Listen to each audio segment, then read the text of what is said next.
Okay, and we are recording. So hello, everybody. Thank you for joining us. This is Master Your Practice, Pursue Your Accreditation in Public Relations. Since we have such a nice, intimate group, I'm going to say if you've got a question on anything we've covered or we're talking about, please go ahead and offer your questions while you have them. I'd like to introduce Emily Batchelor and Sara Robbins, both APRs. They're going to talk to us about their APR journey. And so let's get started.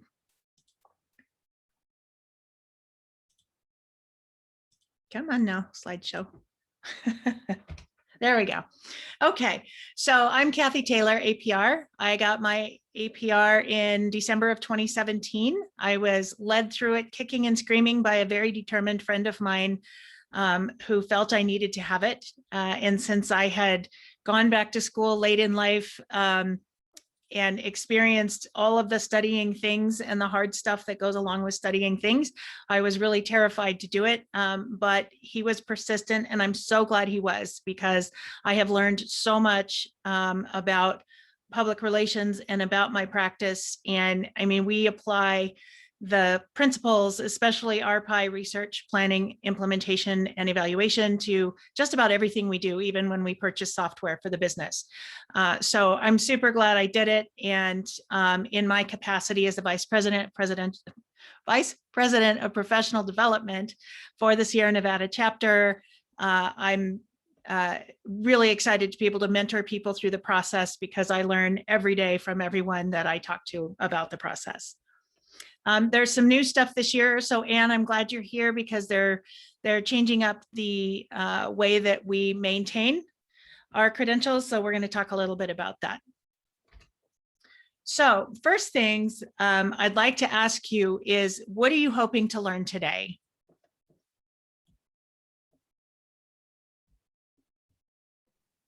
Well, the new things for maintenance. Perfect. I'm not an APR, and I had signed up to get it last year, and then COVID hit, and all of my time and resources went into business changes. So it's definitely something I want to do in the future. So I guess best practices or how to go about it in a different way this time. Excellent. Great. Thank you. Well, so what we're going to cover today is what accreditation in public relations is, why you should pursue it, how to do it, and then how to stay accredited. There it is, a fun build slide. Accreditation in public relations is a professional credential. As PRSA would tell you, it is a rigorous process, and anyone who's been through it will tell you the same thing. It is a rigorous process, but it demonstrates your commitment to professional advancement, broad and strategic public relations, knowledge, skills, and abilities, and then a high professional level of experience and competence. It's a wonderful way to put together strategy and planning and research, and really being able to put forward a well-crafted strategy and to build your credibility within your organization. So this is a really cool slide that I lifted off of an older deck that PRSA put out. And I like it because it talks about why people get their accreditation. I know personally, I've decided to become accredited because I felt like I needed to step to the next level and have some structure and framework, not only with which to do my own work, but to help bring my team along and up our level, up our game. So you'll be hearing from some APRs and have them talk about why they became accredited and why they chose to do this and what their journey was like. And so I'd like to introduce Emily and have her chime in about her APR process. Thank you, Kathie. My name is Emily Batchelor, APR. I'm a reputation specialist at Renewal Health. And I was very fortunate that my superiors encouraged me to earn my APR. And it was a really invaluable learning experience. And although, like Kathie said, I was really nervous at first, I really came to enjoy studying for the test and putting together my plan. And it took about a year. So I just approach the studying, maybe you just do half an hour a day, just take little bite-sized chunks. So as a mid-career professional, my only regret is that I didn't earn my APR sooner, because I think it would have really set me down the path of success in public relations. So my word of advice is to not hesitate. If you're already practicing public relations, earn your APR now, because it's a great way to show that you're focused on career development. But it still has a really positive impact on how I approach my work. So I am the person who manages social media for my organization. So I'm often perceived as someone who's very tactical, someone who executes on strategy, but doesn't necessarily drive the strategy. And I think many folks in public relations are in a similar position. Their daily work is crafting press releases, scheduling media interviews, and earning your APR is a way to show that you're really ready to be someone who is writing the strategic plans and executing communication plans. And in my role, I've started doing that, which is very satisfying. So we all have to do the job that we're hired for. And sometimes that means doing a lot of tactical work, and that's really valuable too. But setting aside time to earn your APR shows that you have the skills to write and execute communications plans. And I think that's a really important signal to send to your managers if you want to advance in your career. Excellent. Thank you, Emily. Thank So, you. we talked about the knowledge, skills, and abilities, or KSAs. This is shorthand that you'll see throughout the process. As of January 2021, PRSA and the UAB, the Universal Accreditation Board, has updated kind of how they look at this a little bit. Research, planning, implementation, and evaluating programs, or RPI, used to be 33%, it's now 30%. So you can see that it is still a huge important piece of what we do. It's basically the framework for how we put together our well-crafted plans and strategies.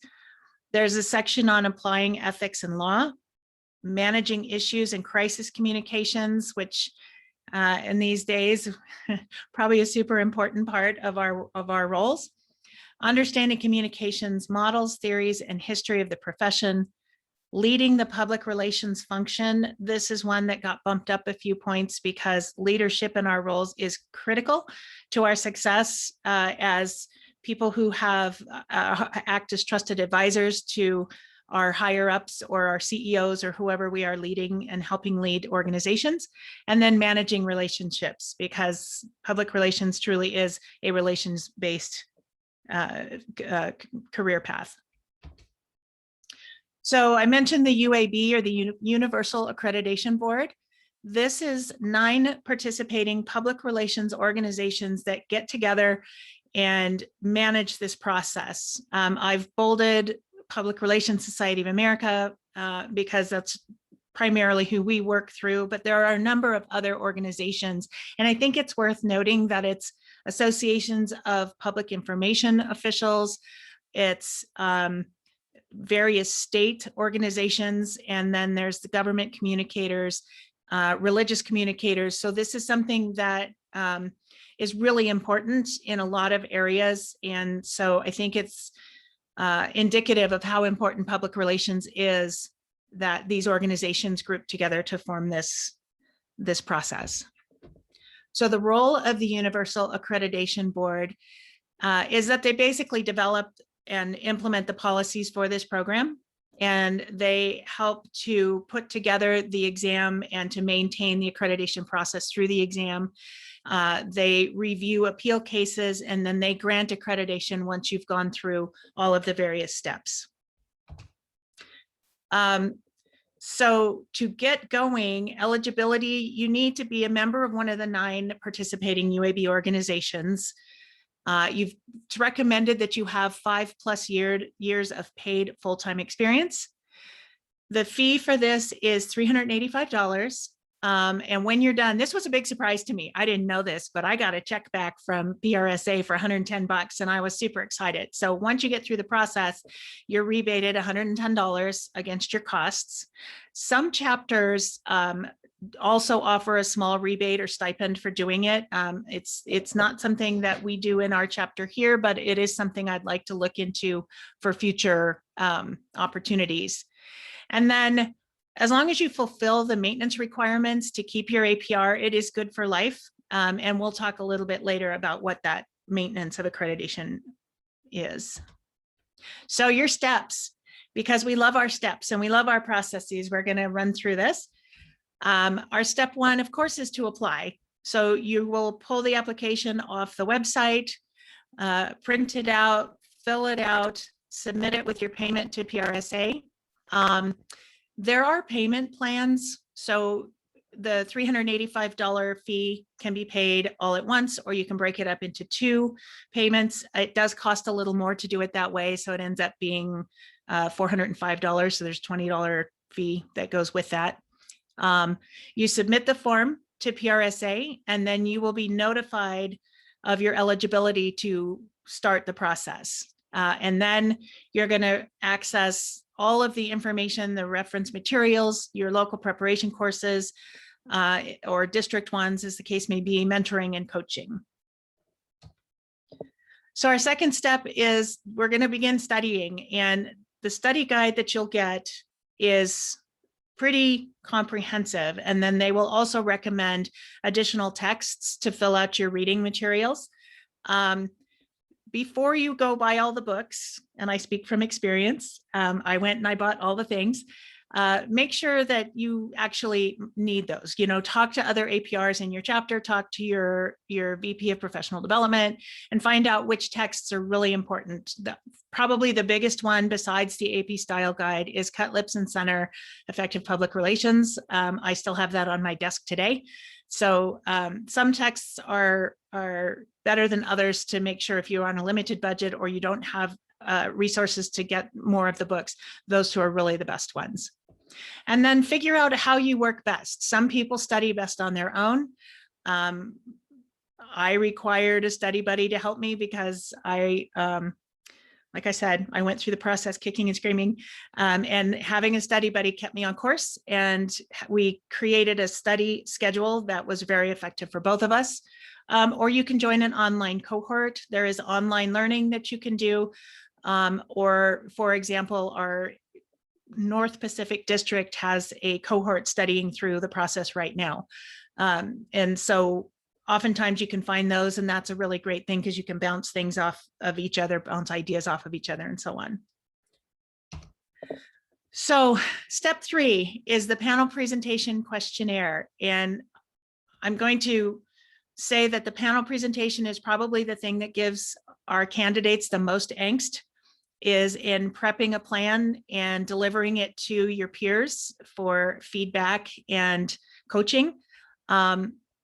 The questionnaire itself is a fairly long document, and it's to help flush out your understanding of your organization and how organizations work, and then more about how your plan worked and how you think in the ways of public relations. And so the panel presentation is part of what's called the readiness review.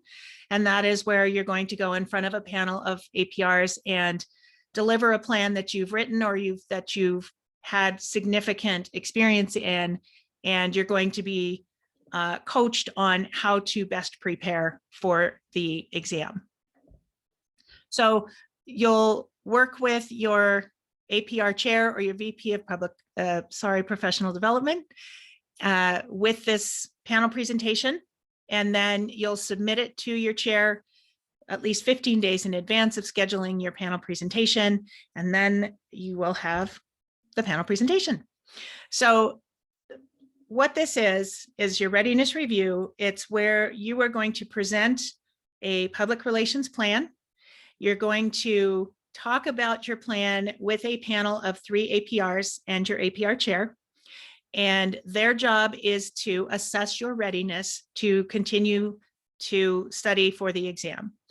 It feels scary And a lot of it is the fear of the unknown, but my experience and the experience that I've talked with other candidates is it's a very wonderful, welcoming place to be, where people are encouraging you to succeed and they're invested in your success. Oftentimes they become your coaches.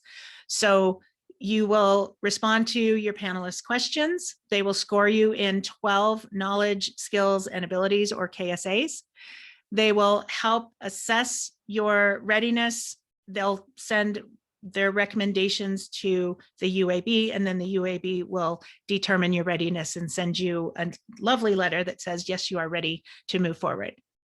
And so, Sara, if you would please, we'd love to hear about your experience. Of course. Thanks for including me in this. I got my APR in March of 2020, which was maybe the one good thing to come out of that month and that year. And it was just a couple days shy of everything shutting down, including test centers. I had started the process about a year before when I realized I was ready to move on from my job at the time. I did know that I needed to have more skills under my belt in order to get a better position and higher pay. So I personally get over anxious and nervous about not just presenting, but I've always been a horrible test taker. But I did know I needed to get over these anxieties in order to get my APR. What I liked about the panel presentation is that I got to choose from other APRs in the community to present to. Including one that's on this presentation with us today. Anne was on my panel and I served on the board of PRSA with her. So I felt I had a good rapport and she knew my skills already. So I felt comfortable presenting to her.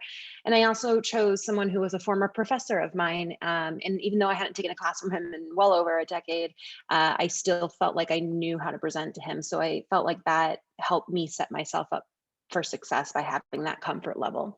I was also able to work with my professional development representative at PRSA Sierra Nevada, which was Kathie. She walked me through lots of questions and lots of reviews of my panel, and she ultimately helped me recognize when and how ready I was for my presentation.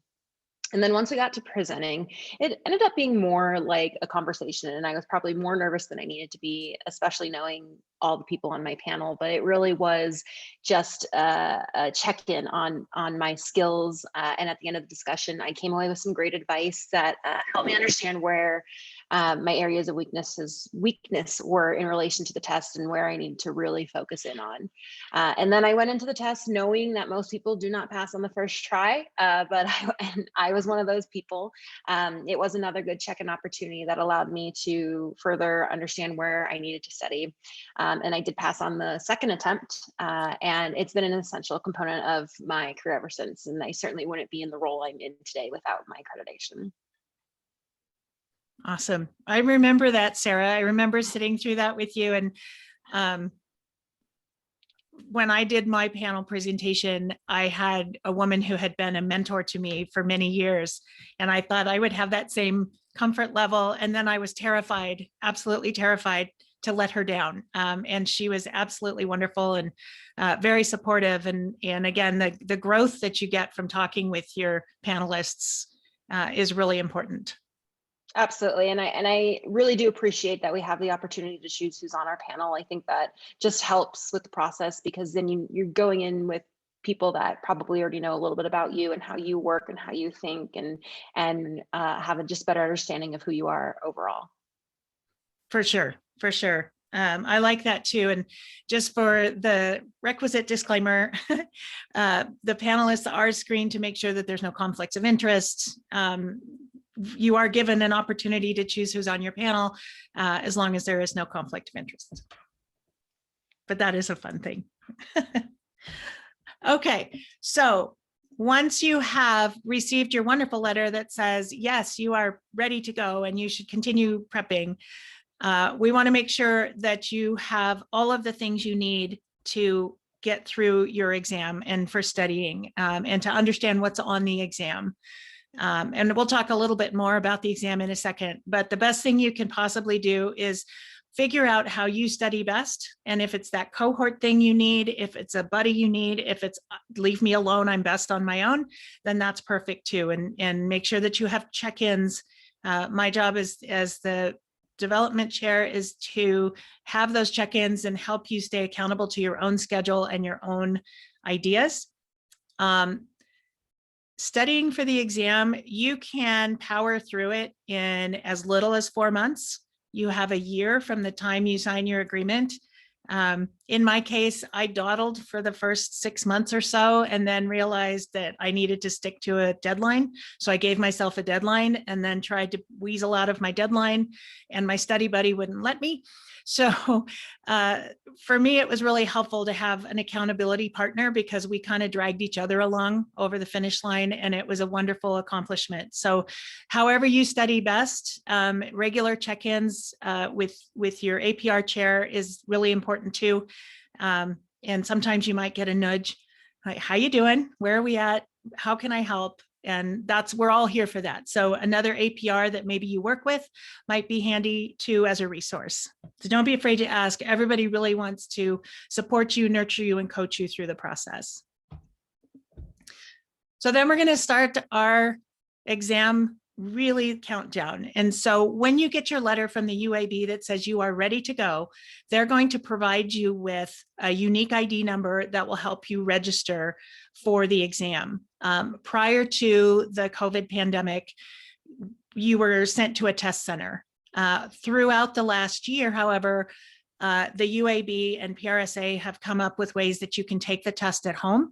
There's a special camera that's installed on your computer to make sure that your room is clear of any distractions or extra study materials. But, you know, with the world opening up again, you know, I'm not sure if that's going to remain an option, but it seems like a good option if we can keep both. Right now, it's a hybrid. So you've got to take your exam before your 1-year eligibility timeframe ends. There is an opportunity if you've gone through your panel presentation and you've been progressed, you know, advanced to move on. You can extend your time for $50. I would suggest try to get it done if you can, because again, we're PR people. We work great with deadlines, and it's a good way to make sure that you hold yourself accountable. Then you're going to take the exam. I remember my exam experience was going into one of these testing sites and just about feeling like I was getting frisked because you can't take any additional supplies in with you. You're not allowed to take a water bottle or a snack or anything like that in the room with you. And that's really how seriously that the UAB and PRSA takes this. This is to indicate how well we understand the tenets of PR. And so you'll go into the room, or you'll have the camera review of your office. It's computer delivered and scored. It's all multiple choice questions. You're allowed just under 4 hours, 3 hours and 45 minutes. And you must answer about 62 to 66%. I believe that percentage has changed a little bit. One of the things that you may not know is when you enter that, there's going to be some beta questions that they're testing. So any of the beta questions that you answer incorrectly will not count against your score, but they are testing questions for viability to make further updates to the exam. So when you get to your test center, you want to bring 2 forms of ID. Bring water and snacks and take a break if you need to. It's a long test, so you can leave the test room. You can pause your test, leave the test room, grab some water, eat a snack, power bar, because if you were nervous and didn't eat beforehand, you might need a little sustenance to get you through the 3.5-hour exam. They will give you a tablet or a whiteboard when you go into the exam room, and you take all of the information you have stored in your head. If you have mnemonic devices, I don't know how to say that word, but you have those devices where you have ways to remember things, download it, get it out of your head and onto the whiteboard, because then you will open up your brain for the questions that are coming, and you can refer to that whiteboard anytime you need to. There's a highlight feature in the exam where you can highlight certain words in the paragraphs and reduce the noise in the questions, because the questions are formed in a story. And so you can really start to pull out, what are they asking me? What do they really want me to answer here?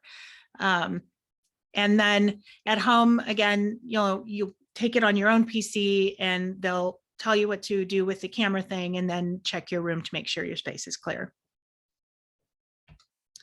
The results are really instantaneous. As soon as you submit your exam response, the screen will go black and you'll panic and think, oh my gosh, I just wiped out my test.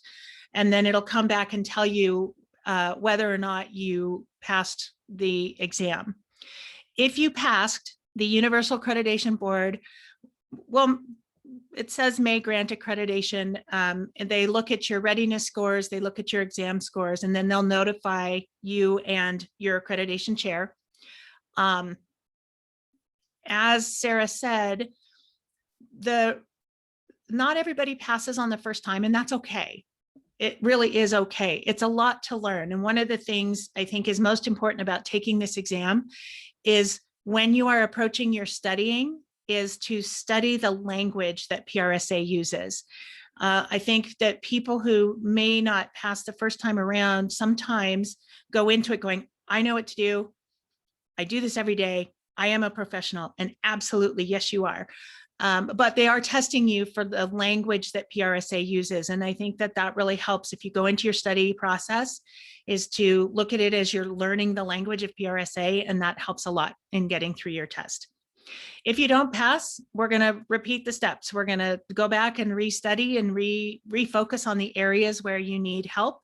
When I did my test, they gave me the areas of where I needed additional, like where my scoring was. So if I scored lower in, let's say, communication theories, I might want to go back and review that, even though I've passed the test, but I still want to review that. Ashley was going to be here with us today, but she couldn't make it. So there's her beautiful photo. And we'll move on to maintenance and renewal. So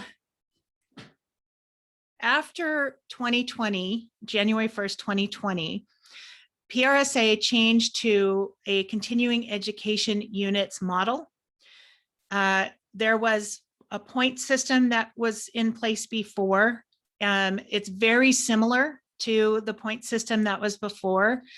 They've added a few things. Ethics training is a required course. PRSA has published a course catalog of things you can take and the points that go towards your renewal. They are in the process right now of rebranding the APR process. And so I expect all of that information to come out soon. But any accreditation after January 1st, 2020, you'll be using the CEO model. And they'll be moving to that model in 2022 for the rest of us who were accredited before that. So public service pro bono work, awards that you win, serving on your local district or national board or committee. So if you're not serving, it's a wonderful way to get some of your points in, as well as this continuing education piece of Public Relations Society. And then any publishing that you do, any works that you've got publishing out in the publishing world, instructing or mentoring people, presentations and public speaking, any college or university programs that you take or teach, or any seminars and continuing education programs that you attend. And again, that's going to come down from PRSA National as far as what that course catalog looks like. For renewal dates through the end of this year, you're going to follow the previous point system. So Anne, if you fall within the next year or two, you're going to continue on with the point system. After that, you'll go to the CEU system. So the list here is about the same. The only thing really that's not on here on this older list, the point system, is the ethics training that is required for newer certifications. So I'm going to ask you again, if you're not an APR, but you're thinking about it, what are your APR fears? What is it that may be holding you back? Figuring out how to fit it all into everything that I have going on. Emily, I think you mentioned like scheduling just 30 minutes a day and doing it in small bite-sized chunks. And I think that's a really good tip. But I think that's what held me back last year was like when the world went sideways and I had the choice of getting my APR or running my business out of a pandemic. I chose running my business out of a pandemic. So when I think you're not alone in that, Renee, I think a lot of people, what I saw as our chair, our APR chair, was people's priorities changed. Like you said, maybe their roles changed, maybe something happened with their work or their business. And so we're seeing more interest emerging out of the pandemic. And I think that having good, solid planning abilities in the crisis communications piece, especially as, you know, everybody had to be so agile and to move quickly throughout this. And Emily, you were with Renown Health through all of this. So I imagine that you saw this on a daily basis, that you were pivoting and moving quickly, and the ability to have the process in place and have it be like second nature was probably a big help to you. And she's nodding for the record. Yeah, having the framework of the RPIE model and knowing how to write those plans makes it so much easier to move quickly. Okay, so in the words of Elise Hammett, and Elise just did an APR presentation on the national level, and I thought this was really great. She said, make your vision so clear, your fears become irrelevant. And so if your vision is, I want to be the very best public relations practitioner I can be, I want to provide clear advice that can be trusted by my organization or by my clients, then this is really a wonderful path for you to take. I do want to thank you so much for connecting with us today on this webinar. And then I wanted to also give a big plug for our PRSA Sierra Nevada Chapter Better PR podcast that can be found on all of the wonderful podcasting platforms. Sara has been a guest. Emily is going to be recording with us soon. It's a wonderful way to learn more about the APR process and what it can do for your career. And with that, I do want to open it up for questions, things that I haven't covered or that you'd like to learn more about.